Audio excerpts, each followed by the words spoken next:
Test, test. Hello, everyone. We're going to get started in a few minutes, but in the meantime, you can watch us take a beautiful picture to commemorate this event. But go ahead and grab another bite of food, go to the restroom. We're going to start in 5.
Hello, everybody.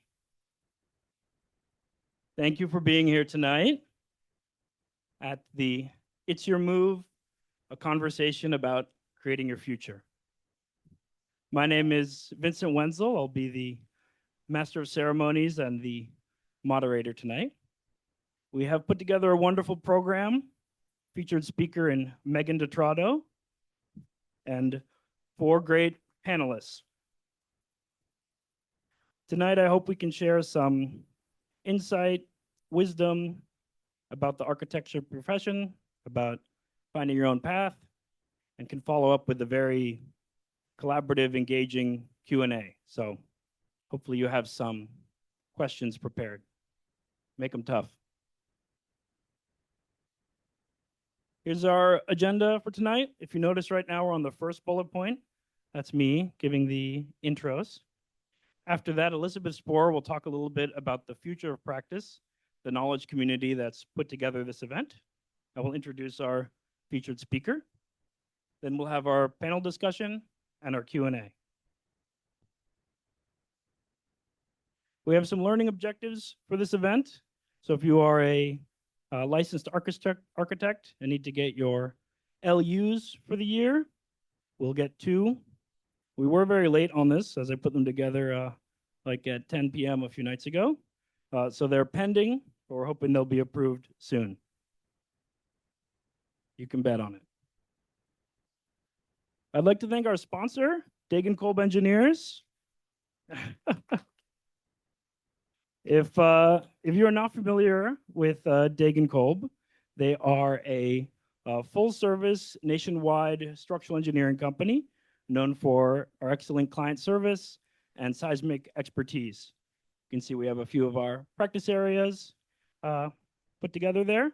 And this is one of our current projects in the city you may recognize. This is up at UCSF Parnassus. This is the Baker Research and Academic Building that's currently under construction and will be completed in a few years. So very happy to be sponsoring this event. Thank you so much to AIA for having us. And next, I'll turn it over to Elizabeth Sporer to tell us a little bit about the Future Practice Committee. No, just talk. Good evening and welcome, everybody. My name is Elizabeth Sporer. I have the pleasure to serve as one of three chairs of the AIA San Francisco's Future of Practice Knowledge Community, and which, as Vincent has said, has brought this event together. I thought I'd give you a little bit of an insight. What does it mean, Future of Practice Knowledge Community? Because Future of Practice can mean a lot of things, honestly. So we borrowed the name and the intention from the AIA New York chapter that has actually pioneered the work. And we center the work around the question, what does it really take to make a career or a profession that is worth having? So not just continuing what we have done before, but what does it really take to make it worth having? So we have three kind of streams that we focus on. One is education, so we continue to have educational events like this one tonight. The second one is community, so we encourage any professional at any point in their career to join the KC and participate and exchange knowledge and basically help us create these paths that we're talking about. The third one is advocacy, because we are aware that whatever paths are currently open to professionals to move through the create a career have flaws. And we want to work on that. We want to identify what they are, and we want to find solutions or help create solutions. As you have seen, the event is still listed as professional practice knowledge community, because the San Francisco chapter of AIA has not adopted yet our desire to rebrand as Future of Practice. It's in work. It's going to happen sometimes this year. But the intention is clear. It's a very young-ish group, besides me, and very committed to really making a difference. But without further ado, let me introduce our keynote speaker, featured speaker of tonight.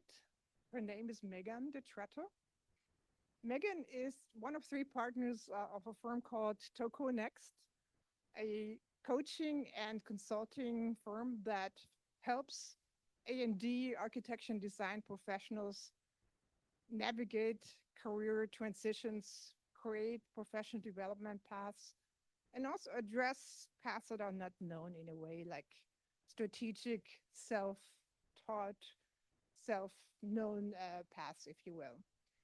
She is an insider to the industry. She has been working for years with firms, and she offers a clarity as a consultant. I know that I'm a consultant myself, offering help to others that seek clarity and look for paths and for options. Without further ado, please help me welcome Megan DeTrato tonight. Hopefully, we'll have clarity is kindness as a core theme for this evening, because I think a lot of it will come. Welcome, everybody. I'm so happy to see a room full of of people tonight on spring break in San Francisco. It's awesome to have you guys here. I do have some notes because there's so many important things and we only have so much time together this evening. So I appreciate the wonderful introduction.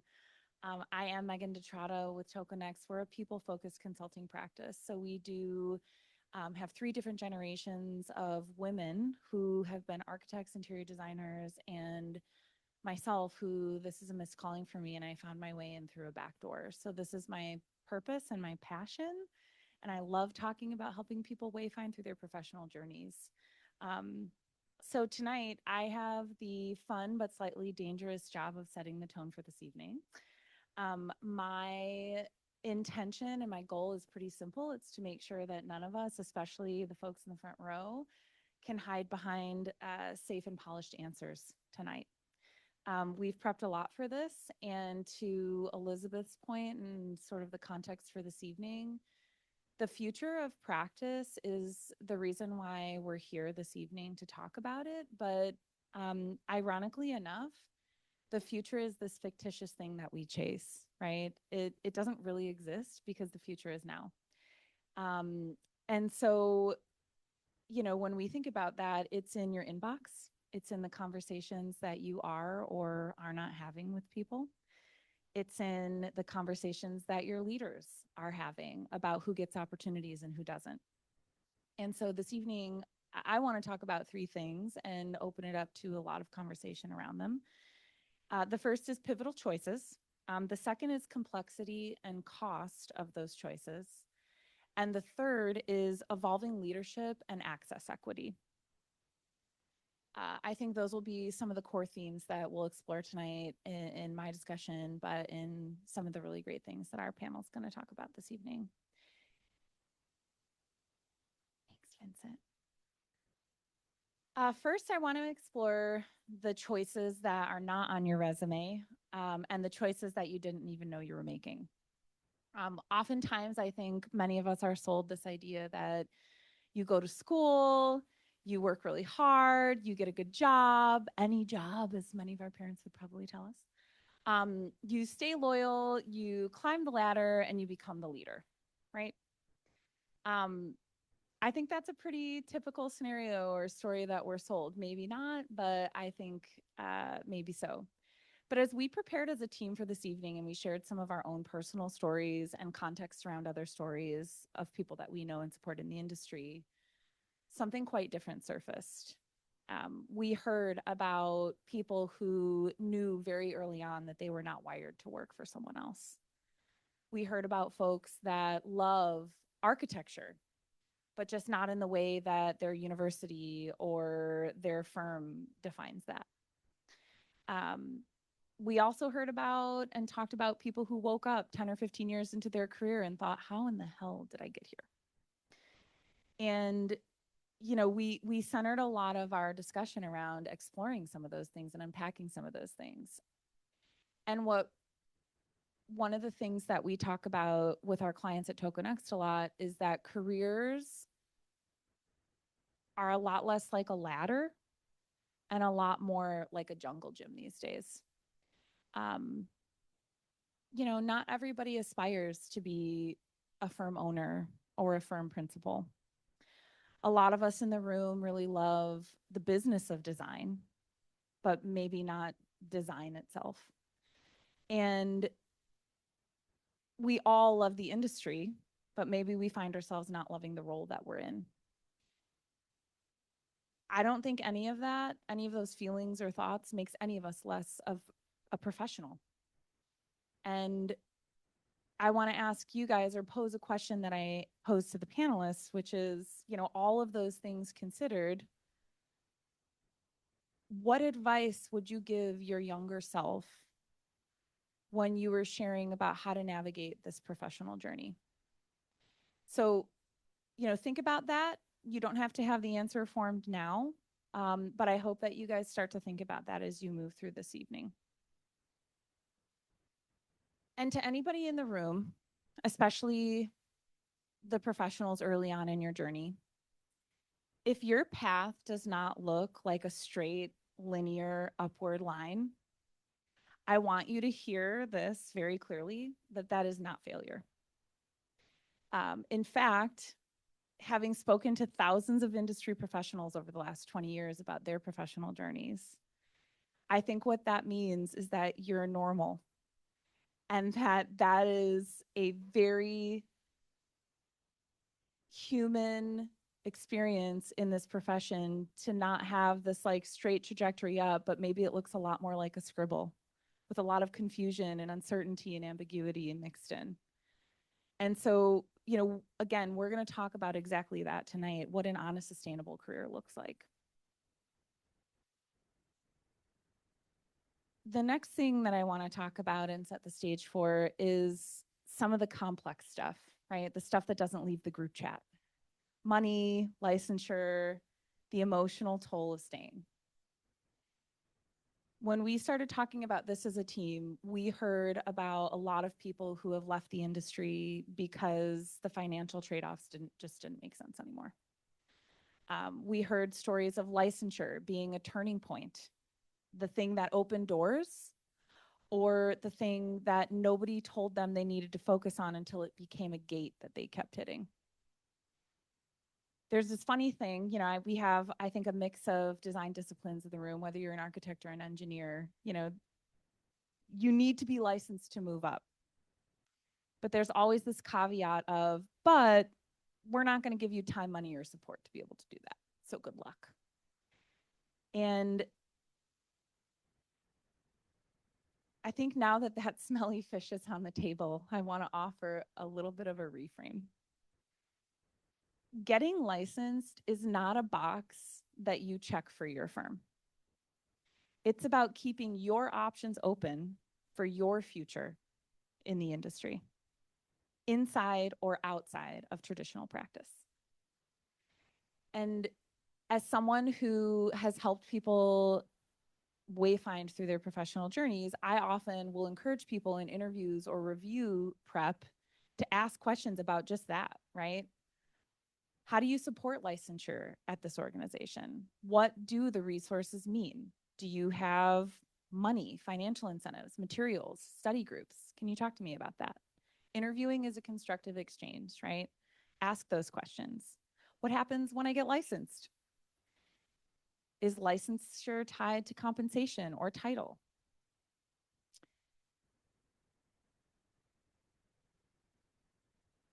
I think those are questions that a lot of people get afraid to ask because they feel like it's going to preclude them from opportunity. But I think the reality is that is the opportunity, right? That is the opportunity for your future. And you should be advocating for yourself from that corner of the interview room or the review seat to make sure that you know what you're investing your time with and where the reciprocal return comes in.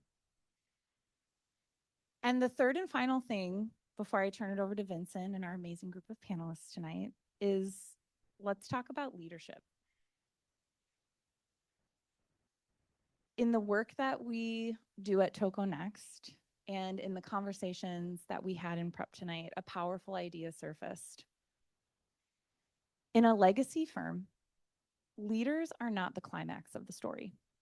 They're a transition chapter. It is their job to make the firm a stronger, healthier place than when they joined, to make it a more inclusive environment and more adaptable than the place that they started in it. And that sounds poetically beautiful, right?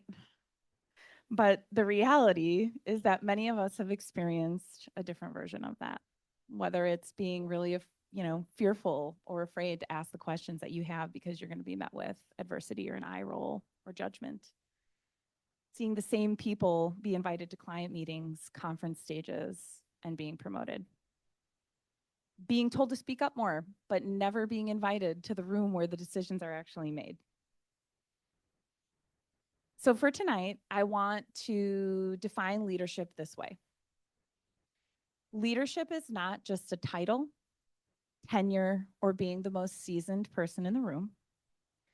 Leadership is who you make room for, who you bring along, and how safe those people feel telling you they don't know, or this isn't working. Leadership is a multi-generational, multifaceted thing that exists.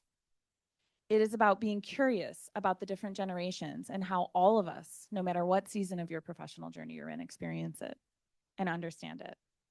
What does support mean? What does mentoring look like to them? And how do they desire to learn and contribute to the organization that they're in or you're in? And I wanted to give you a couple of questions or a couple of resources that are pretty explicit in ways that you can ask for those opportunities. These are just a few. I'm happy to answer more questions and follow up, but I'd like to shadow that meeting, insert client or project. Could I present a small portion of that pitch deck?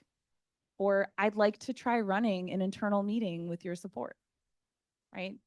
No shame in your asking game. I empower every one of you guys to ask more questions like that. And to leaders in the room or seniors tonight, if someone on your team asked for that, would they feel punished, ignored, or supported? And when you're over capacity, is it your instinct to hoard responsibility because it's faster or easier? Or do you hand it off to someone else to give them the opportunity to learn? That's how people grow. Don't forget it. At Toco Next, we often speak to our clients about distributed leadership, models that really engage the power of the collective. And so I'm hoping that that's what we harness here tonight. These wonderful panelists are a powerhouse group of professionals that have created professional cohorts, advocacy groups, and visibility campaigns to surface and solve industry issues that are pervasive, like wage disparity, equity in all forms, and well-being. They share resources and create a louder voice than any one person can on their own, and that's where the real transformational change happens. So I want to close with 2 invitations and a challenge. One, to our panelists. I am inviting you and giving you permission to be really honest. Please talk about the things that were really tough. Please share the shit sandwiches, right? We've all been served them. We want to talk about it tonight. You do not need to tell a tidy linear story. If there's an opportunity that you were provided and a person, talk about that inspired you and changed your trajectory, right? What opened a door for you? These are stories that humanize our journeys and help us all make sense of it all. And to the professionals here tonight, your questions are not an inconvenience. It is data that our profession desperately needs. I invite you to ask questions that create conversations that may make you slightly uncomfortable. We've all talked about this as panelists. I think everybody in the room is excited but nervous about the discourse that we hope to engage in tonight. So bring your tough questions, like Vincent said. We want them. We're ready for them. Everyone in this room is the future of practice, and how we show up and continue to challenge the way that it's always been done is shaping the future for us in real time. So if you leave here inspired but unchanged, the future of the practice does not get better. So no 5-year plans. One small change that you can make in 30 days is what we're asking you to leave tonight inspired with. To leaders and seniors in the room, that could look like licensure stipends, more transparency around your promotion process or framework, inviting a less experienced colleague or somebody who wants to be part of what you're doing into that client meeting and recap meeting. And when you identify valuable resources, no matter what season of your journey you're in, please share them. Resources are constantly evolving in our industry, and we need more community hubs that are sharing resources more than ever.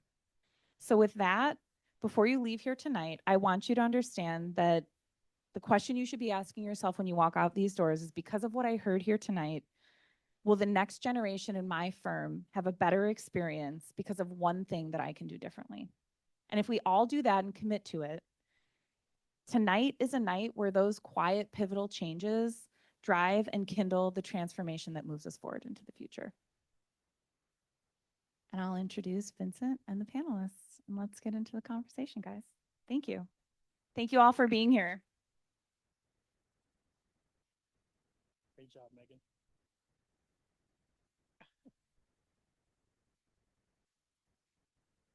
Thank you so much, Megan. Very inspiring. I hope it will raise the bar of our conversation tonight. Once more for Megan Detrato.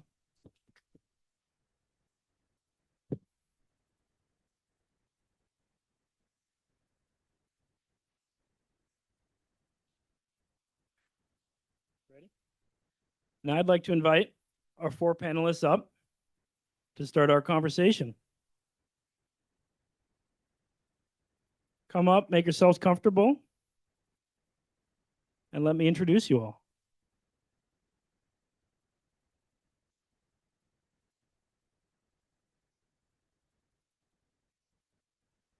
Thank you all for being here tonight. Thank you all as well. If you're wondering who these 4 people are that Megan spoke so highly of, I'll give you the basic resume background, but their true value and wisdom will come through in our conversation. Jim Zach and his partner started their eponymous firm, Zach DeVito Architecture and Construction, 35 years ago. Right when Jim graduated from UC Berkeley, he immediately went and started his own firm. Go Bears.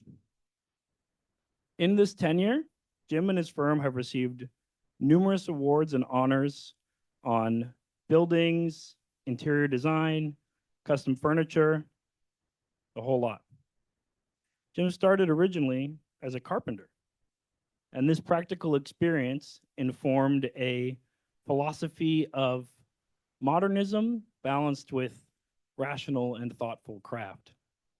You can actually see some of his work in the overtime exhibit currently on display in the lobby. So if they don't kick us out too soon, have a peek. He's a familiar figure that we love to see at AIA events. He's super involved. It's great to see him around. He helps run the Custom Residential Architectural Network and recently received AIA Fellow. Welcome, Jim. Julia.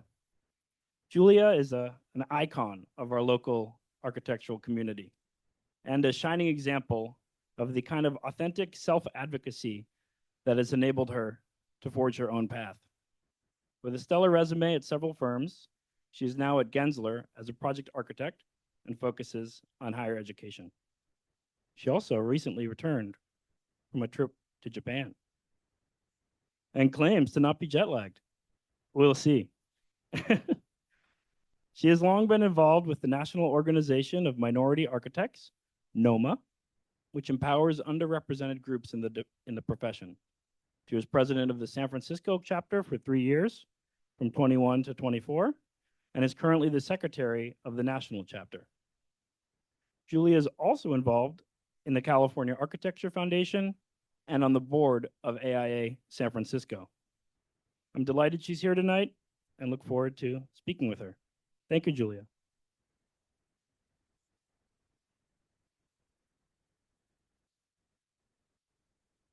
Queen Long is a principal at EHDD, a historic firm started in 1946 in the Bay Area.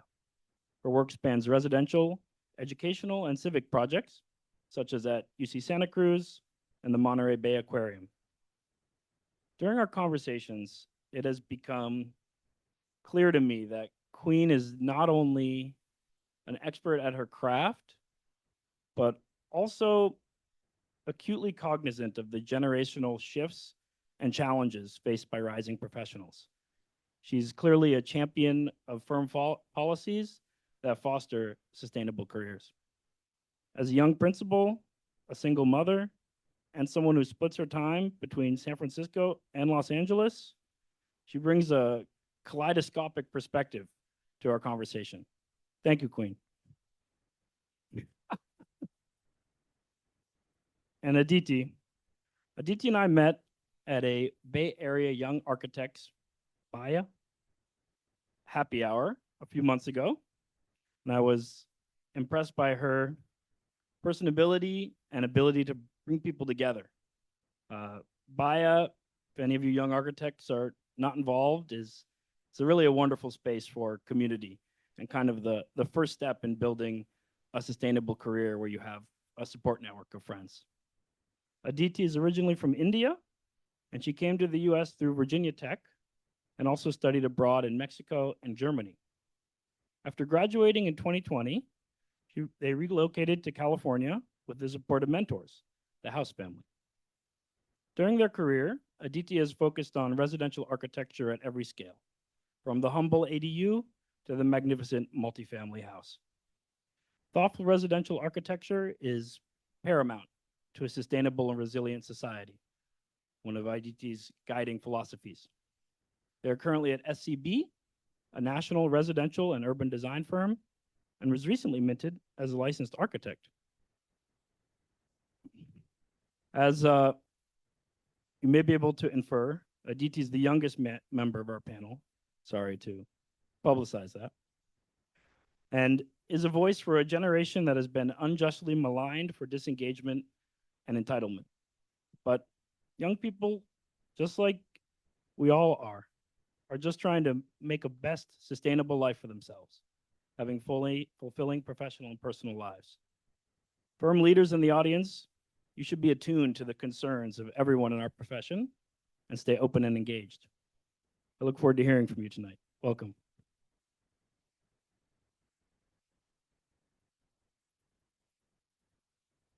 So first question, does your mic work? Hello. Hello. Hello. Okay, one dead mic. Hello. Hello. If, okay. Try pressing the button a few times. If it says mute on it, you have to press it one more time. Hello. Good evening. Who's good? 1 2 1 2. Okay. Hello. 4 for 4? Good, Jim? Good. This is, if we get nothing else done tonight, 4 working mics is an achievement on itself. So what's up? For our first question, we're going to start with the basis of the knowledge community that organized this, the future of practice. So look into your crystal ball, 10 years in the future, and envision this sustainable and rewarding practice described by Megan and of your own ideal. In a few short sentences, what does that practice look like to you? And I'd like to start with Queen. Obviously, you started with somebody who is terrible at predicting the future.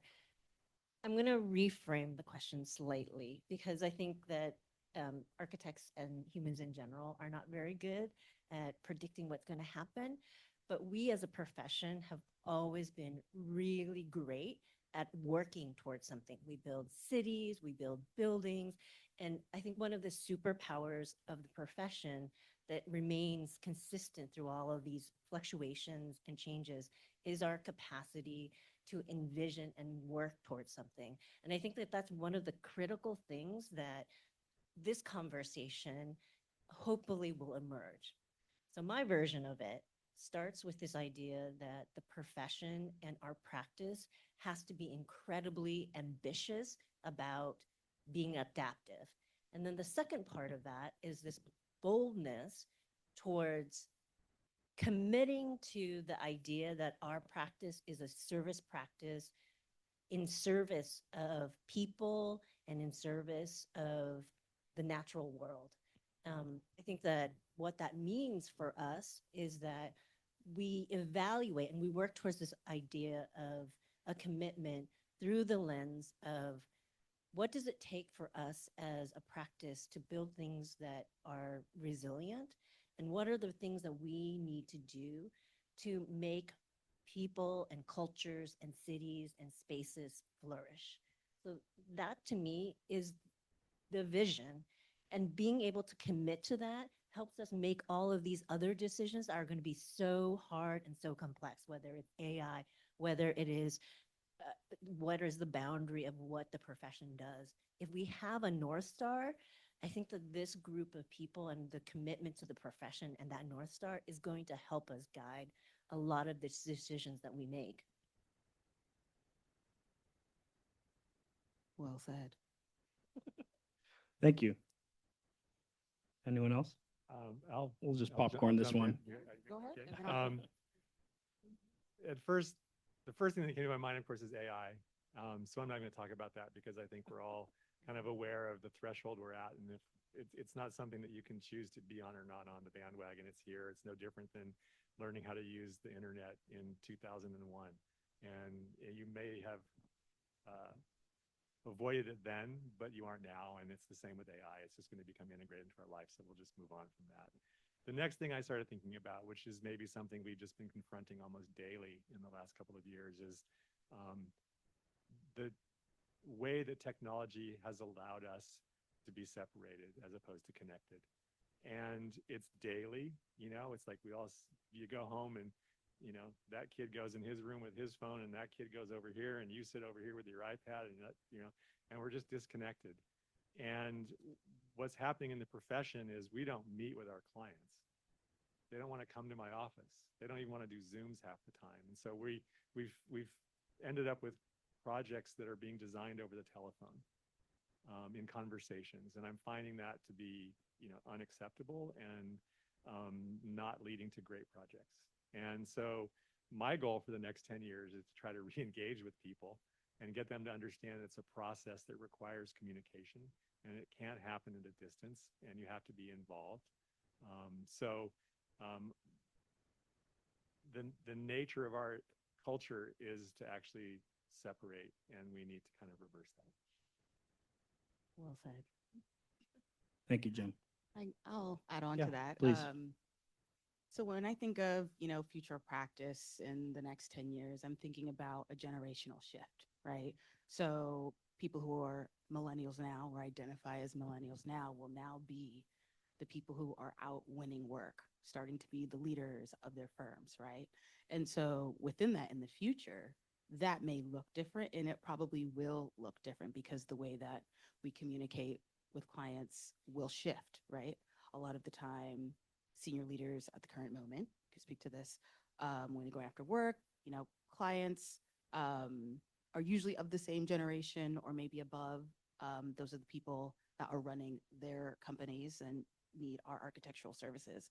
And so as millennials stepping into those positions, I think with our insights, as I identify as a millennial, we'll have that kind of understanding, but then thought process towards how do we build the teams to do the work that we're starting to earn, right? How are we more expansive about the design services that we provide, right? So we're not singular in kind of what we're providing to clients, as well as thinking a little bit deeper about what you were just touching on. How do we make sure that we create an environment that encourages collaboration when we are encouraged to be separate, right? So how do we create a place that people want to work, right? How do we maintain the culture of architecture and all the good parts, right? So when I think of the future, I think it's that piece. Like, how are we having this shift towards an enabled ecosystem so we can be our best creative selves as we move forward? Thank you. Well said. Go ahead, DT. Oh, go ahead. I think, what you all spoke about all talks to adaptability of practice and of people in practice as well. Intergenerational, the use of AI. And I think when I was just starting out, a lot of people I talked with that were in their 30s talked about burnout already. And so I'd like to see practices that are encouraging a work-life balance and people who are not burning out by the age of 35. People who feel, that motivation to come into work and to continue making a difference, and to just keep that energy going in the community. So yeah, I think adaptability, resiliency, all of those, keywords to a 10-year future and to continue that too. Well said. Thank you so much for those. You have something? Just along that vein, I'm curious to know from the panelists, what are the skills that are going to be needed for us to really think about creating a practice that is connecting people, practicing in a way that is connecting even within our office? I'm curious to know, what are your thoughts on how do we cultivate that? What are we looking at? What are the skills that are beyond the AI and the technology enabling? Well, I'll start. I mean, I think it's all of the soft skills. It's all the things that you're not taught in school and all the things that you're not taught as an emerging professional, right? You're very much focused on developing skill set, Revit, Rhino technology, AI assisted imagery now, but there aren't really pathways for people to understand that really client relationships is like based off of the soft skill, right? Relationships with engineers, very much soft skills, right? And what does that mean? That means knowing how to work a room in networking. It means being interested about what a client's challenges and pain points are. Like, those are not things that are really talked about in professional practice until you get exposure to it when you have a certain amount of years of experience.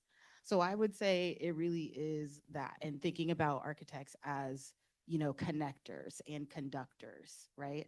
And less about us as the design professional, which is the baseline, but really how we're winning work and contributing to the built environment is really based on building those relationships and maintaining them. I'm sure you have a perspective. Well, I guess the thing I'm thinking about is something that will come up as we go through the evening, which is just, where are you and where do you want to be? And then the difference between working at Gensler, the largest firm in the world, working at EHTD, a legacy local firm with 100 people, 165 people, or my office with 4.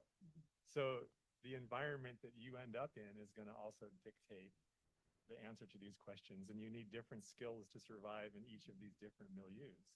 And how you navigate through the profession will also vary very differently in these different environments. So I think you need to understand that. 100% just being engaged and being able to communicate with people, again, is really important. I think the skill sets are a given. You know, you have to adapt, you have to learn new things. You know, the younger people in the room are, as we call them, digital natives, and it's just not a problem, I would like to think. And most of us in our profession, even oldsters, you know, it's like you have to be technological to some degree. So that's a given. So I do think in the end that it's the people skills and adaptability, because things are going to keep changing and the pace of change is just going to accelerate.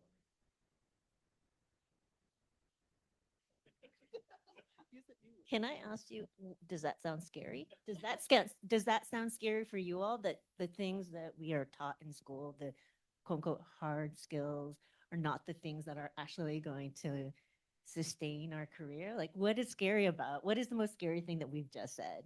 Or what are other scary things that are not being said? I think it's scary that it's just not talked about as much. As you said, we're encouraged to develop those hard skills. So when you start to figure out how to develop the other skills, you find mentors that way. And those people are so important with encouraging, like only through mentorship and through my mentors did I join BIA and you know, want to become the chair of BIA and learn how to communicate with my community, develop leadership skills. And yeah, I think that is the scariest part of like not knowing that this is what we need to do and what to learn.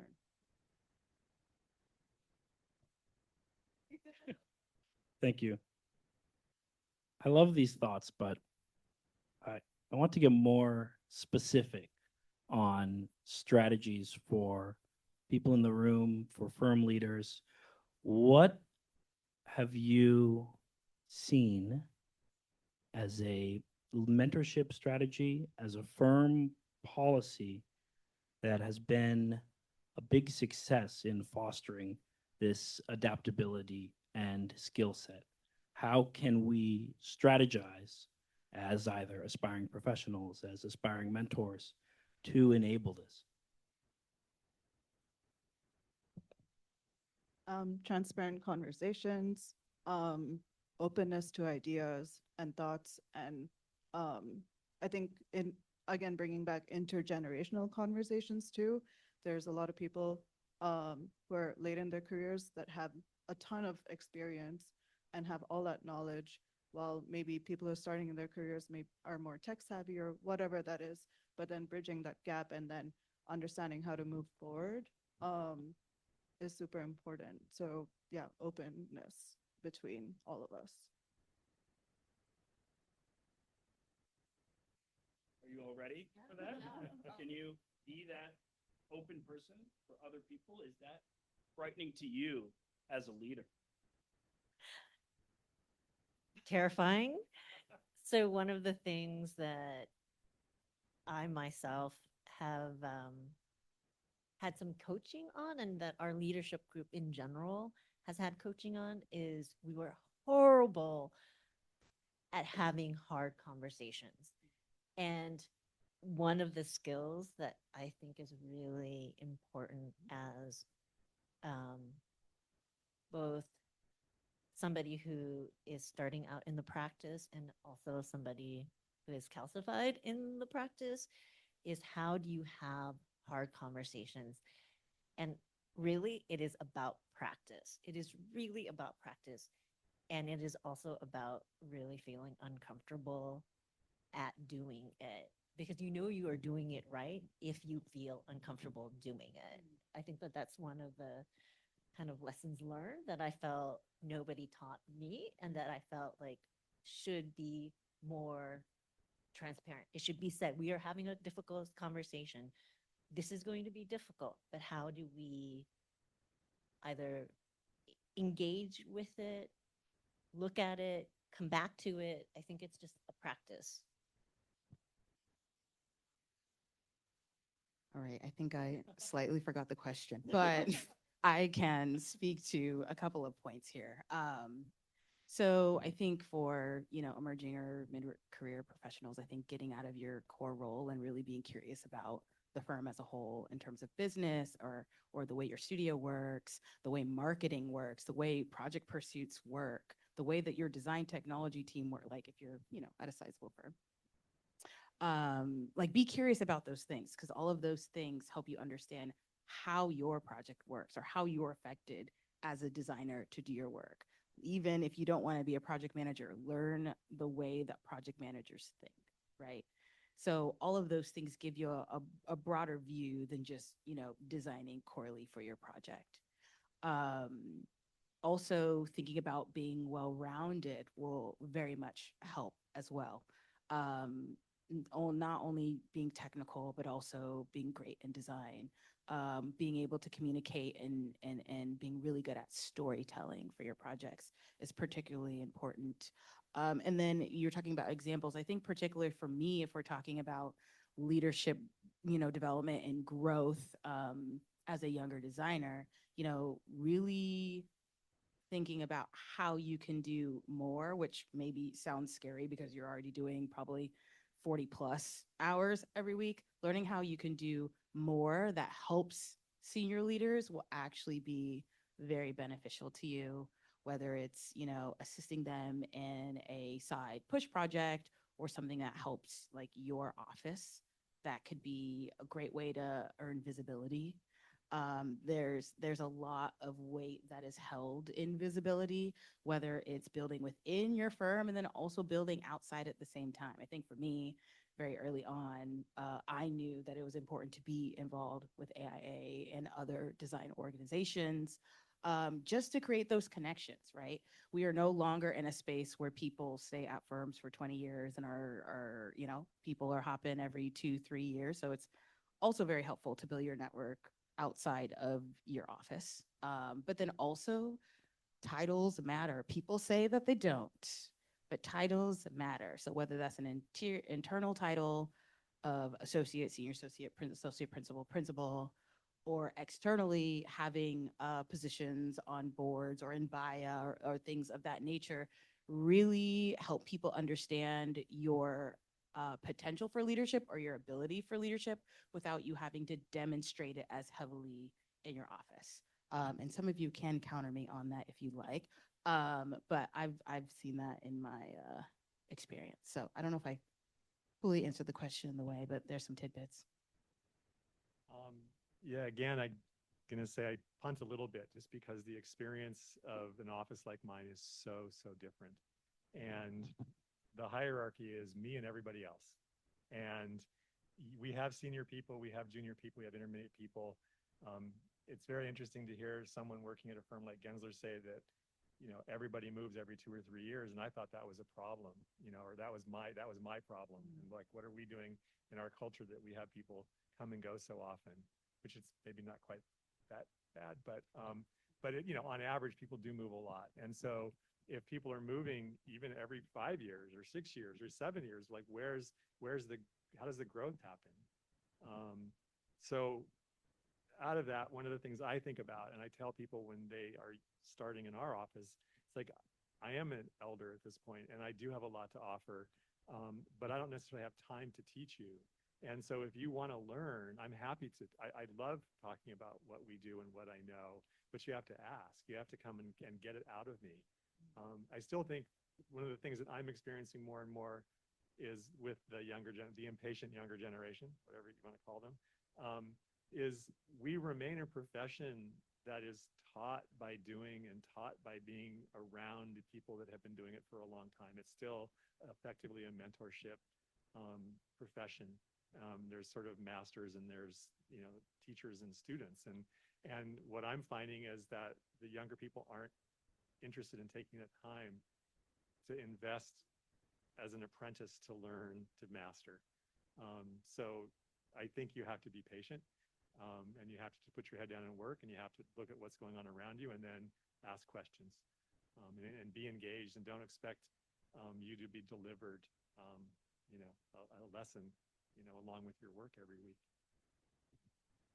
I'm going to push back on that a little bit, just because I think that part of this generational shift that we're speaking about requires a little bit of a reframing of what mentorship actually means. So I think one of the most important questions you can ask a potential employer, a potential collaborator, is what does mentorship look like? Is it a title or is it a role? And if it's a role, then it could be changed. It could be placed across anyone across the office. So we often think that mentorship is about the years of experience. It is, but it is also about like what you bring to the table. So we ask if you want to be mentored, that you also think of yourself as a mentor, because occupying those two roles enables you to ask different types of questions and be in service, and be in collaboration and be in communication and dialogue with folks across the whole office. It's a way in which somebody like Jessica Asana, who is in my office, is able to be a mentor to me. She is my life coach also. You know, she gives me a different perspective that allows for me to be a better mentor also. And thinking of yourself already as a mentor is something that we encourage all the junior staff to do. They're teaching us about how to use AI in the most effective ways. They're teaching us about how to think about what the future of education is going to look like, because they're coming out of school in those ways.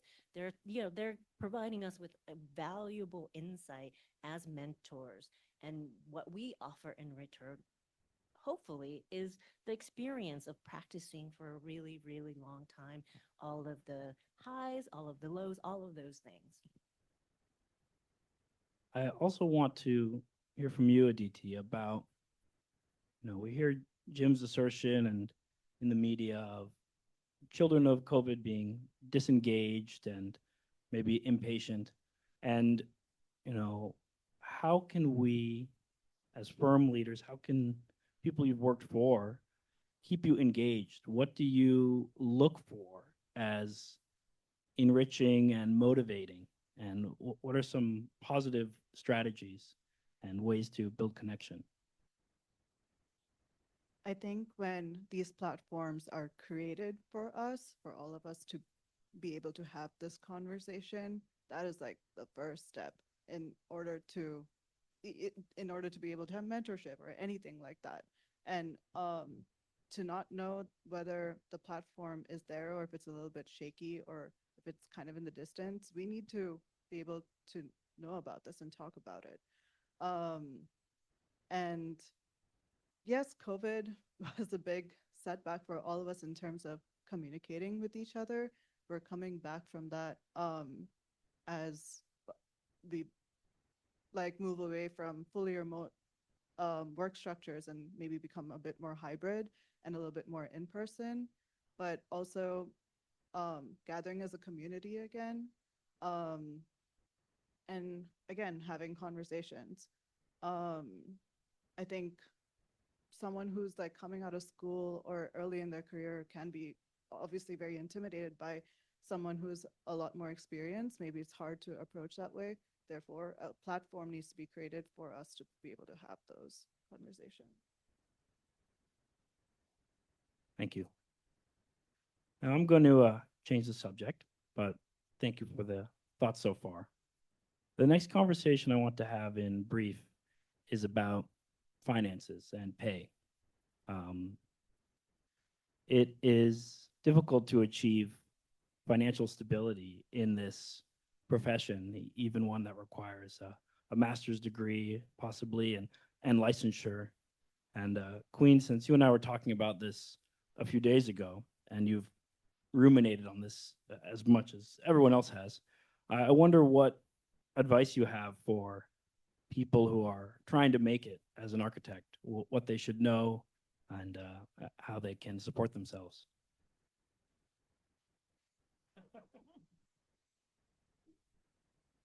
Two thoughts. First thought is if you are in any way interested in becoming a principal or a partner in a practice, you have to ask a really hard question, which is how do I become a principal or partner if I have no money to start with? Which is the question that I think I didn't ask, but I wish I had asked. So that's one thing. The second thing that I wish somebody had told me about financial stability is that architecture is an old person sport. And that means that it can take a long time to become financially, quote unquote, sustainable, stable. One thing that really should have been really made evident when you first get out of school is, when do you want to retire? Like, I know that's a strange question to ask at the very beginning, but it's important because being able to think about financial stability as not a particular moment, but as a long game allows for you to do little things at the beginning. For example, ask whatever practice you're starting with, do you match 401k? Because the things that you do at the very beginning, the $25 that you save a week at the beginning will actually, by the time you're my age, enable you to actually retire. And so you think about that reality as a little thing that you can do at the very beginning to ensure financial sustainability and stability across like a whole career. Yeah, it's unrealistic for you to depend on your 9 to 5 salary job to be financially independent. So like I was encouraged to talk with a financial advisor like as kind of as soon as I graduated, and you know, Excel sheets on how to budget, how to invest, and how to grow my money outside of my salary, because otherwise it's just sitting there maybe in a savings and only getting a few percentage growth every year. So definitely encourage you to do that. And ask your employer if they offer that as a part of the service, because oftentimes it's hidden away in those benefits that you never look at but are there. yeah, sorry. And even in terms of your own financial growth in your salary. And I mean, a lot of times we move to firms, to a different firm in the hope of like gaining a certain, of growth in our salary. Um, it was so I had an interesting experience moving from my first to second job. I had learned ArchiCAD, a different BIM software than like Revit, which was what the job was applying to uses, and they initially offered me a lower salary than what I had expected because of that lack of knowledge of Revit. But I knew BIM and I knew how to work. I knew I was like very good at developing skills and in software. So I told them, okay, listen, 6 months in, um, let's have a let's have a conversation again. Let me show you that I can do this, and I know, and I'll like learn it like that, and let's write it down in our contract so it's not just a verbal agreement. And it worked. I got a good salary bump and just went ahead from there. So don't be afraid to advocate for yourself. Yeah, love what you said, both of you. Um, yeah, I think the salary conversation is tough. I will say personally, every time that I've changed employers, I've had a significant salary bump. So I say that not to encourage you all to leave your firms every couple of years, but just recognize the skills that you're acquiring. And then as you're looking for, possible transitions and you're looking at resumes, and if you feel like you can, produce in the way that's shown on those sheets of paper, then definitely go for it. Um, you know, we say, save all of your dollars, like you said, max out all of your benefits, but there isn't really any better strategy for kind of building wealth in a higher salary, right? You can't save your way to $1 million. So I know we've talked about this licensure. Please get it. I know a lot of the time, you don't see Hard agree. the immediate bump of like 30K maybe, but that really is a staple for credibility. But then also think about what is the direction that you want to go in, and then what that provides you in compensation as well.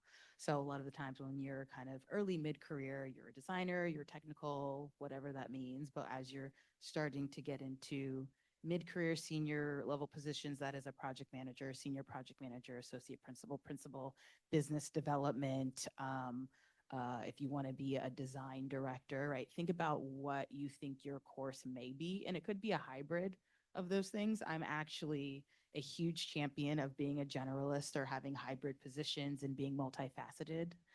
But really think about what that North Star is for you. And then that can also help you understand where you might want to go in certain benchmarks of your career and what that salary matches or total compensation. What do you think? Yeah, kind of. Tell us. I think so. And this is where the collective is really powerful. So by that, I mean, we hold our salaries really close to the chest, but we have seen when folks talk to each other about salary in general, that is more powerful because it's a collective voice talking to leadership that this is the range that is out there and we all know what that is. And so being able to collectively be transparent, be a little bit vulnerable around salary is going to reap a lot of benefits. So when you think about if you want to stay within a practice and not have to jump, think about collectively, talking about salary.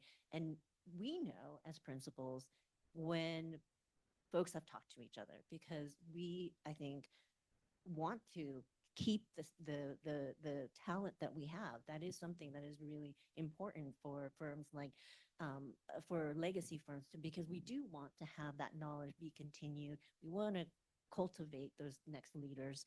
So again, just think about the collective and then use that for the individual. And also on LinkedIn, all positions have a salary range in California. So if you're in a specific position, if you want to check kind of what is a typical, I know AIA has the compensation report as well. So there's lots of resources. So if you are a project architect, 100K to 130-ish, maybe, I don't know, I haven't checked in a while, but like if you're a junior designer, 5 to 7 years, like look at that periodically to see where you are. Maybe you're in the middle, maybe there's room for you to negotiate with your leads about your skill set and what you're providing, and do what Aditi did and said, hey, let's revisit this in 6 months, right? Because it's not helpful if you're like, hey, I think I deserve this. You should be giving me this now. Like that doesn't help. I think it's more so like, hey, I think I have the skill set. I think this is what I've been contributing. This is where I feel like I can go. Can we talk about compensation in this way in the next performance review or beforehand? So, go ahead. The first thing that comes to my mind is, we can't change our profession and Right. the stature of our profession within our society and culture. And for reasons none of us can explain, it's just undervalued. And it is what it is, and we can't change it as big firm or small firm leaders. So here we are, and you have to do the best you can with it. The thing that comes to mind for me, and again, I'm kind of the different beast over here, and in that, one of the things I've been thinking a lot about lately is how, as a young architect, you forge your path forward. You even know what your path is. And what I've kind of come to realize in talking to people and watching people and thinking back to when I was younger, I don't think many architects can forge their path in a way, or they don't think they can. It's sort of like, how do I get my first internship? And anything that comes along, they'll take. They're not choosing in a way. It's rare that we live in a market that the young employee gets to choose where they go. Like you can a little bit. You can interview different places, but those first few jobs, it's kind of like you're just happy and lucky to get a job. And yes, you could decide, am I working at a small firm or a big firm, and guide your path a little bit that way. But I do think in the end, generally, unless you're really a superstar, you kind of end up in a place, and maybe they're doing the kind of work you never thought you would do. So I've been thinking a lot lately about this whole idea of how do you start to chart your path, and what is it you want to do, and what kind of work do you want to do, and what kind of firm do you want to work in? Do you want to work in a big firm, a small firm? Do you want to work on houses or high rises? And that you can start to make some very good strategic decisions. I know something for me, as you heard, it's like I literally started my office a month after I finished graduate school. It's an insane thing to do. And I didn't understand how insane it was when I did it. It just sort of, when you were doing the introduction of the various attributes of the group, and it's like my main thing was like, I'm not working for anybody. Like that's all I cared about. That was it. Like that was it. I'm not working for anybody. I know enough. I'm going to go find work. And it was a struggle, and I did, but I have the entrepreneurial spirit to do it. And it is something I realized a long time ago, that if you get a job, you're going to earn the salary that job pays, no matter where you go. And there's a limit to that salary in our profession. And as an entrepreneur, I may make less than you this month, but I can make 3 times more than you next month. And at least I have the opportunity to maybe make more money. And it is kind of the entrepreneurial spirit of that, or the willingness to sort of confront the ups and downs of that. But it's something to think about, in that there are paths within our profession that you can have, in a sense, more control over some things.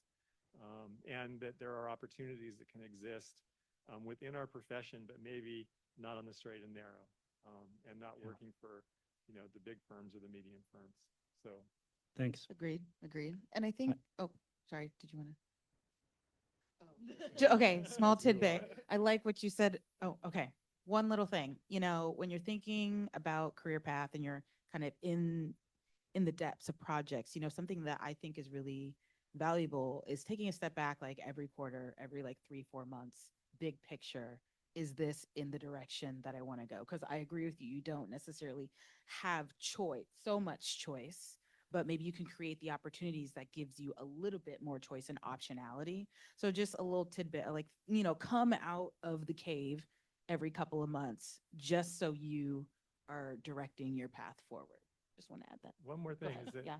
I think it's really important, as a young to intermediate level architect, and particularly working in a larger firm, is you have to start looking at it from your employer's perspective as well. It's a we work in a really challenging profession, and there, every firm struggles to some degree at times, and to understand kind of what it's like from the employer side is that it isn't unlimited resources, and there are limits, and there are reasons why things happen, and to better understand that and better understand sort of how the profession works in terms of billing and pay, et cetera. Thank you. I really appreciate your frank discussion of finances and pay, the calls for transparency, and then the insistence of knowing your value, of knowing all of the resources available is exactly what people should take away from this, as well as the realism of understanding how your business works so that you know why you're getting paid what you get paid. That's also going to pay dividends in just understanding how this business functions. And we can't steer our path. You have to have a mix of proactiveness and reactiveness throughout your life in every situation. But one constant that we see is community, this space that we're here together, spaces through BIA and internal organizations. These are all extremely rewarding places to have these discussions. So thank you all for participating in it. And I hope you will continue to search for that throughout your life. It will be extremely rewarding. I want to do a closing question before we move on to the Q&A. We'll do a short one, an inspirational one. So despite all this, these challenges, this need to constantly reflect, you are all still architects and designers, and you're still doing this. And so why? What inspires you to be an architect, to contribute to society in this way? Any of you may start when ready. We printed T-shirts a couple of years ago that says, "We like to build cool shit." Well said. For me, I've wanted to be an architect since I was 12 years old. And I've never diverted from that path every step of the way. And that is actually something that's very rare for someone who looks like me. So, only about 600-ish Black women architects in all of the US. So for me, it's like something personal, but then also something that you're giving back to the community. I feel like very early on, I was very much interested in design in all mediums. And I was lucky enough to go to a public high school that actually had a pretty good arts program for electives. So being nurtured in that way naturally as a young person was like, man, I can really do this thing, right? And then, getting into professional practice, knowing that it's hard and difficult, you see the transformative impact of the projects that you're working on, the projects that your colleagues are working on. When you talk to users of spaces that you've designed, it really does make you feel that you are a steward of the urban environment. And I think that's the thing that makes me, say, it's tough, but it's the passion that I've dedicated my life to do. So that's my little tidbit. I think all of us can get pretty overwhelmed by life and an architecture career is very different from school. And I know many people that are thrown off by that and just quit and want to do something else that's design related. But I think what motivates me is, again, I think what Julia was saying, where you're giving back to people. Like, my passions in architecture have always been into contributing to society. That's why single family work didn't really do it for me. But I'm just excited about still continuing to learn. I'm still early in my career. And I'm excited about what I can bring to the forefront of my firm that I'm at, my own career. And there's still so much I don't know, both about myself and what's out there. So yeah, that's pretty daunting, but it's also exciting. So I have two two reasons why I still do this. Um, the first one is it's about me, and then the second one is about all of us. So the first one is that, much like a DT, architect and Jim, like architecture is profoundly grounding to me. As somebody who is often in my head and in ideas, it is the reason that I continue to be just incredibly curious about the world. It grounds us. It is fundamentally grounding. The second reason is that, unlike Jim, I can never work for myself. I love working with people. I love working with the people in my office. I get so inspired by the clients, their mission, what makes them tick. Those are the things that just continually surprise me, inspire me. And if anything else, I don't have to work with myself. My goal in life is to have no clients. That's good. Well, thank you. I have a question for, Oh, particularly for the younger people. Like, who would like to have their own office?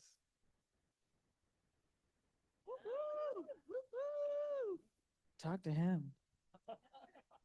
Because I had the impression when I was younger that everybody wanted to have their own office. And except for the one guy who I knew wanted to design high rises, you know, and went and got hired at SOM or KPF or something. And he knew that in school. So everybody else, I just kind of assumed they wanted to practice architecture. well, thank you for the great discussion on my canned questions, but you're not done yet. You can applaud. Sorry to cut that off. We really do want to encourage dialogue. It's much more interesting. We have about 30 minutes left of our time, so plenty of time for questions and answers. I just wanted to throw Megan's name as well. If you want to take a picture, you have all of our contact information. That's correct. Oh, no. But you can come and ask me. Or it's I am- Julia_Weatherspoon. I am so at sorry, Gensler.com. Julia. That's okay. You can do it in Photoshop. She's gonna do it in real time. Let's go. Thank you. While that goes on, I'm going to walk around with the mic and give it to people. Don't try to scream because these are still people. Don't just scream at them. I've been that person many times. Who wants to start? You have your hand up, please. It's as much of a point for the junior people in the room as it is a question. A lot of us want to work remotely these days. I really want to encourage junior people. Everything you folks have touched on is so true. You need to be there with the older people. You need to be there with the people who have done it, who have seen it, to have the conversations, to learn the nomenclature, to understand how they interact with clients, to see how the process works. If you work at home remotely a lot, you are shorting yourself. You need to be there with people. Agreed. Is that a question? Yes Okay. or yes or no? But I was gonna say +1. It's called informal mentorship. The side by side sitting next to someone and sketching something out. The informal question about, hey, what was that person talking about in that meeting? Oh, hey, what does this acronym mean? The client said this. What do they really mean? I agree with you about this informal mentorship. Do you have a thought? I think about AI a lot. And one of the things that AI cannot do yet is cultivate judgment. And one of the things that we do in person is cultivate judgment. And that is one of the most powerful job security things that you could do, is be in person and cultivate that discernment.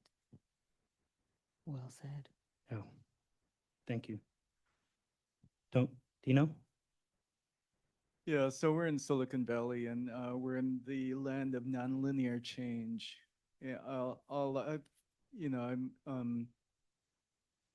I've heard a lot about the progression of careers, the progression of the industry, but it's not It seems to be linear. I remember in my old career, I was the muckraker, often persona non grata in the company. So, with all of that, how are you assimilating technology? How are you assimilating nonlinear change? How do you muster the courage as an individual contributor to bring that to the table in a 50 or 200 firm company employee firm? Is it welcome or is it shot down? This is a question for me. I'm assuming. So asking No. about Can you just non- rephrase it? generally- Rephrase it. nonlinear You're change. saying how do- Generally, how do you innovate? How do you innovate? Because that's how through innovation you'll get that nonlinear change and maybe that leap of income also. So you're saying how do you innovate in your personal career path, or how do you innovate in technological? Technology in the firm. Oh, okay, okay. So we have a large system of technological platforms with technology specialists that are leaders, right? So they're the ones that have the finger on the pulse of what are new ways of working and the new frontiers of those things. And they're the ones that share this information with our leadership. And then we try to understand what is best for our project work and then forecasting in the future. Then we decide what is adopted, and then that gets distributed through the studios or through the office as a system. But is your question more about how do you decide how you're going to move forward technologically? Gensler is I know it's like a battleship. It's a okay. Yeah. It doesn't yeah, I'm talking about like the 10-person firm that's trying to differentiate and trying to get ahead. So I'm gonna jump in because I think, I don't come from one single firm. I talk to many across the country in all disciplines, and there's no one size fits all to that answer for that question, right? I think it's a great question. Julia's experience is large firms. We have a contingency of different experiences up here.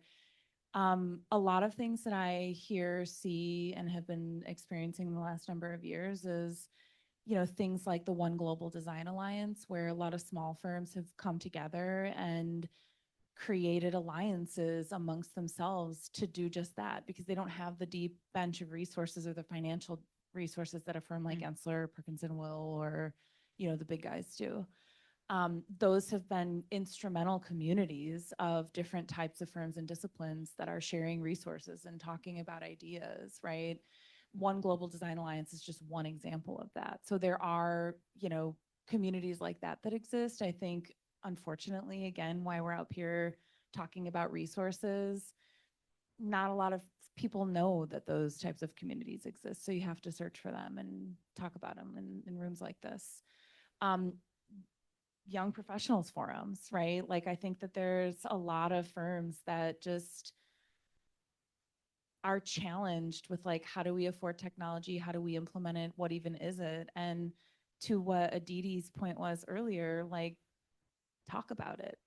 Queen made this point earlier, like, we should be learning reciprocally from each other, right? If you're staring at other people in your same demographic, asking the same questions, getting the same answers, like, probably time to start asking other people inside your firm or out, or inviting others into that conversation. And I think that's so important, right?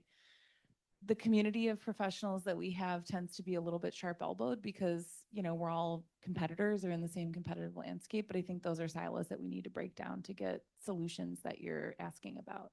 Talk to each other. And just to round that out, I think the question of kind of innovation and technology is that, because I think the core individuals that are in these firms are in roundtables together, whether it's at Autodesk University or even the AI symposium we hosted here. So it's not necessarily specifically about us as an office, but those individuals that are pushing the innovation. Everyone knows each other in that community, so they're very much informing us. So if you're interested in subject matter experts in innovation and technology, then it's probably a point person, a couple of point people that are in that larger community that is either adjacent or embedded in design. So just adding on to what you're saying. And be curious, be open to change, be open to hearing other voices that may know better than you regarding this topic. And it's okay if that voice looks a little bit different from what you imagine. Just be open to it. Hey, I really Hey. appreciate everything you guys have said. Thank you for sharing your wonderful minds. Jim said something that I feel like was a little cynical, and everything that's being discussed right now makes me think maybe there is a way to increase the value of the profession by creating somewhat of a union where we share prices. And that's something that the medical industry does. There's set prices for different types of services. So I'm curious in the future of the practice or the AIA as a whole, if there has been discussion on whether this is something that we can remove. I know there's a law in California that prohibits us from sharing It's not fees. California, it's a lawsuit that the AIA was subject to 25 years ago, so it's not So- California. Okay. My intention is to ask, not necessarily share the exact lawsuit or anything like that, but to ask, like, how do we break that down and how do we start to create more of like I guess Queen was kind of alluding to this, which is like transparency among salaries, but I think it can go further to fees. So I'd be curious to hear what you guys have to say. I'm going to jump in and just say that I don't know that our profession should be pursuing an equality of fee or compensation. Every project's different, every client's expectation's different, the level of service that a client wants is different. And some clients want and have the resources and are willing to pay ridiculous amounts of money to get something special. And another client has very little money and needs something basic. And it may not be the same firm offering it, or it may be that they can do both. But in the end, I think that what we do is so broad, and what the requirements and expectations are is so broad that this idea that there's sort of a set way of doing things is not appropriate, really, my opinion.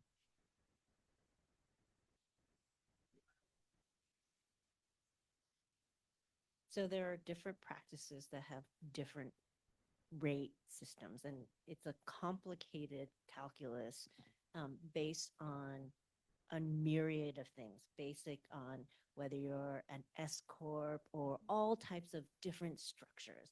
So that's one thing. However, I want to maybe refer you to some resources that talk about how to have collective, let's say not collective bargaining, but like a certain amount of transparency and a certain amount of equalizing of the field. One of it is the Architects Lobby. It's an organization that talks about how do we think about our labor as something that can be quote unquote unionized. So that's one thing. The second thing is that you know, there's a lot of transparency. You just have to kind of search for it. For example, all of the firms that participate in the Just label have information around like how they structure their fees and whatnot. That's not giving you the exact numbers, but it allows you to understand what you're competing with and ultimately give insight on what is the value of a firm that charges X versus a firm that charges Y. I'm not sure I've answered your question, but I think that there are resources, and those are just two kind of instances. It's something that we have to like cull. And I think like, again, AI California is very different from AI New York, where I don't think like that would necessarily fly at all. You know, like there's just a lot of different ways of thinking about like what AIA has to do and who they have to serve. Yes, well said. I was just kind of thinking about this in more of the emerging professional lane. I think it kind of starts to equalize once you're in the project manager role, and maybe we talk a little bit more about that. But I think what's difficult about being an emerging professional is that all of the positions don't mean anything. Like if you're at Perkins and Will, you're an ARC 1, ARC 2, ARC 3.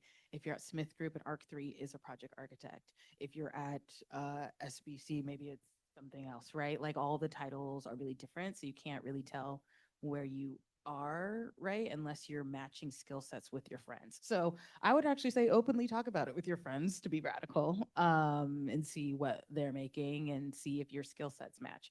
Maybe you're working on core and shell, and maybe they're working on interior architecture. So there is slightly different skill sets for kind of different salary ranges. And you are correct, you know, the size of the firm and expertise, being a subject matter expert in A, B, and C. But I think in the emerging professional category, it's a little bit more gray because it's all wonky a little bit. And then once you're kind of getting into that project architect, project manager, business developer out there winning work, I think that's where there is a little bit more of an equalizer. But, you know, and yeah, and you want to speak on that, but I think it's tougher when you're in an earlier I think phase. we're talking about two different things, and I'm not sure we're reacting to your question, or maybe I misunderstood your question, because are you talking about some equality in compensation, or are you talking about some equality in how architects charge for their work? Oh, good question.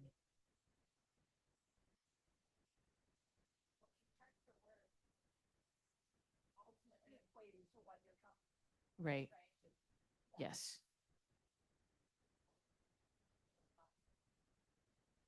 It isn't always if you end up giving a flat fee. And I think it depends on the scale of the project too. Like Jim and I work in residential, and what you said really resonated with me, which is like, I have one client who just needs me to rush an NOVE, and then the other client who wants me to go through all these design iterations. So I'm gonna get paid more by that one, but I typically do hourly. But if I wanted to bid on a project that, let's say, a restaurant, I've never done a restaurant, but I would love to someday. And what does that look like? Like, what is the typical percentage, or what? And I know that developers have a spreadsheet where they know everything. Like for a large scale project, they know what an architect should cost, they know the percentage, but on the architect side, we are not allowed to have something like that. Knowledge sharing. So Yes. I think AI is starting to flip that a little bit, but I think you mentioned this, like the sharp elbow concept of like, I've spent a lot of time on this resource. I've developed these standards, and I don't want to just give it away because you're.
Right.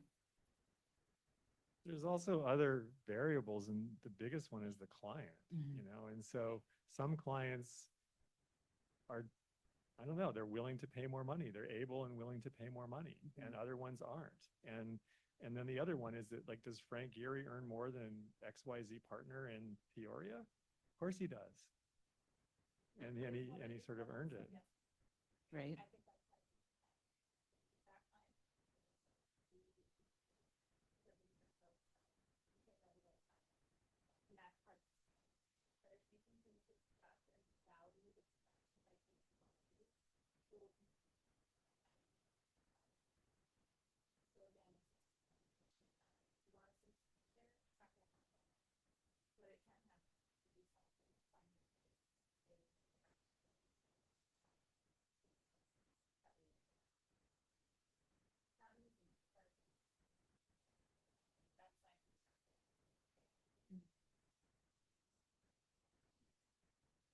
Yeah.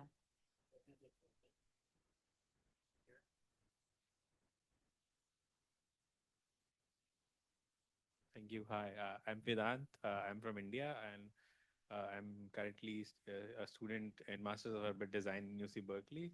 So my question is, like, we were discussing about transparencies in the firms, and I've worked in India in like a big firm, and there I was lucky enough to get like to work directly with the director, and the conversation was there. It was like an open environment.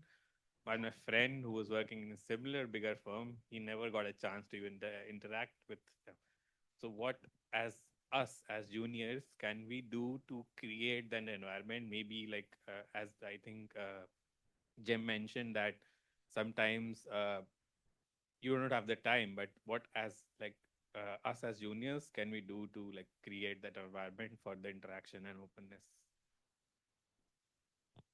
I think you just have to ask, first of all, in a sense. And it's like in the end, I think most of us do have the time if someone asks. I don't have the time to think about teaching all the time.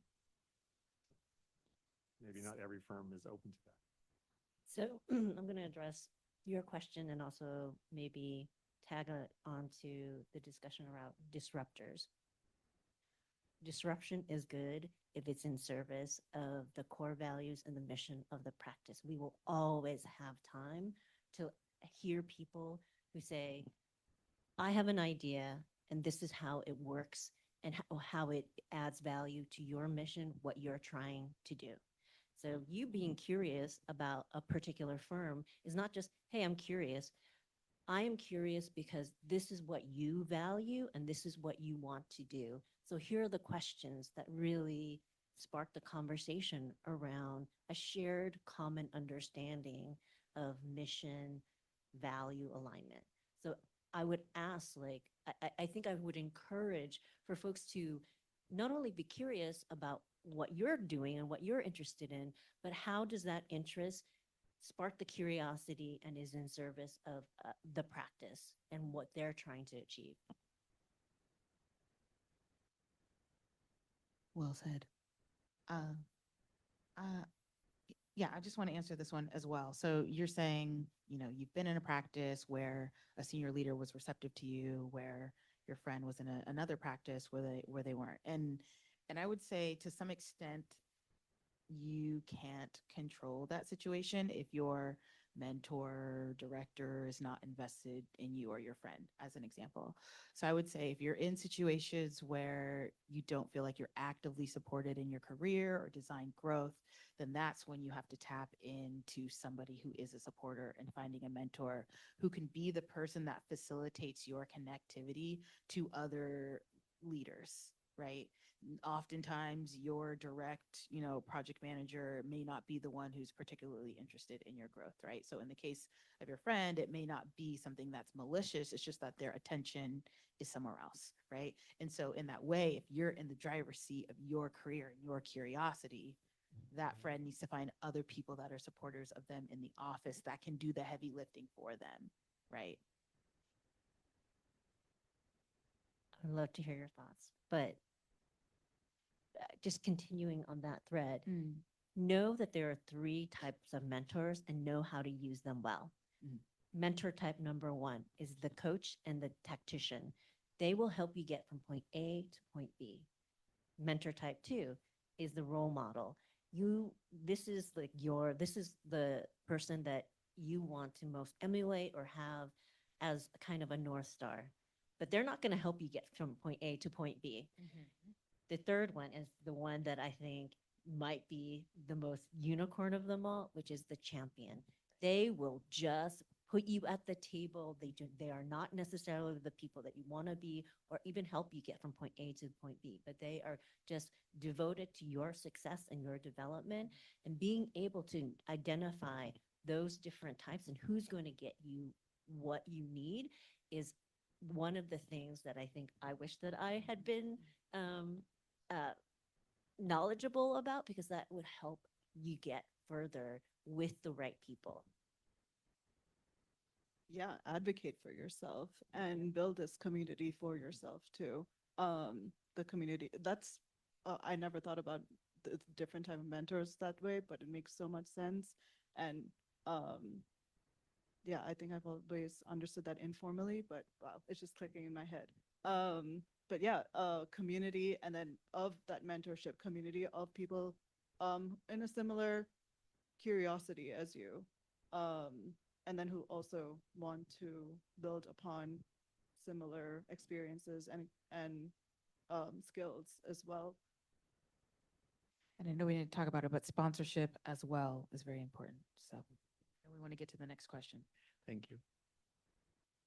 Hi, I'm Simran. I'm also studying urban design at UC Berkeley. And I have this question because this is a very diverse range of panel in a lot of ways. And so in I've often felt that whenever I was practicing, I felt very much away from the discourse that's going on around in the world and the latest technologies that are being updated, which is not something I ever felt when I was studying.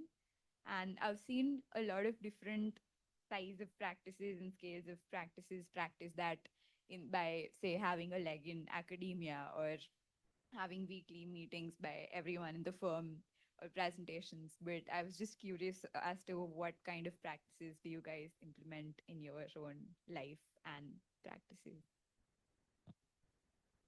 There are things that you learn in your 9 to 5 job, but then I think for furthering that own curiosity and those things that you did in college, you have to make time outside of that 9 to 5 job that's still related to career growth, but not necessarily your firm's work.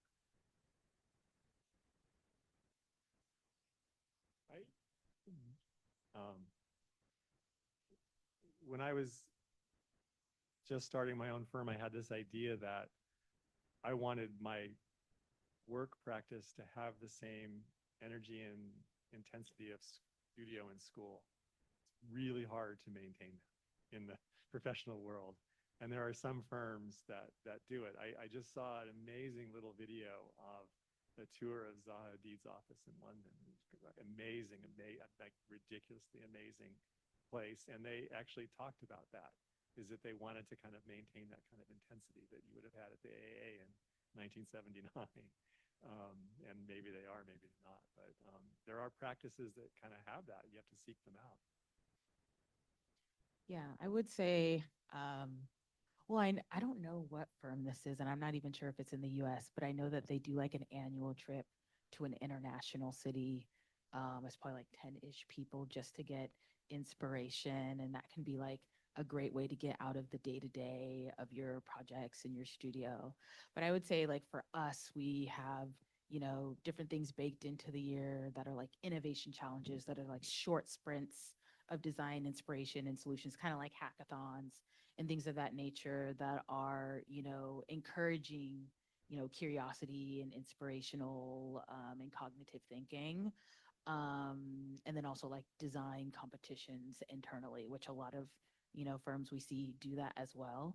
So those are kind of like add-ons that are still getting a little bit more of like the design forward studio nature of things that, help maintain people's kind of energy and creative juice. I think we have time for one more. I think many people enter into architecture because of an appeal towards a creative practice. So my question, I think, is how do you reconcile that with a daily practice? And how has that outlook changed from when you started your career to, when you're a more seasoned professional?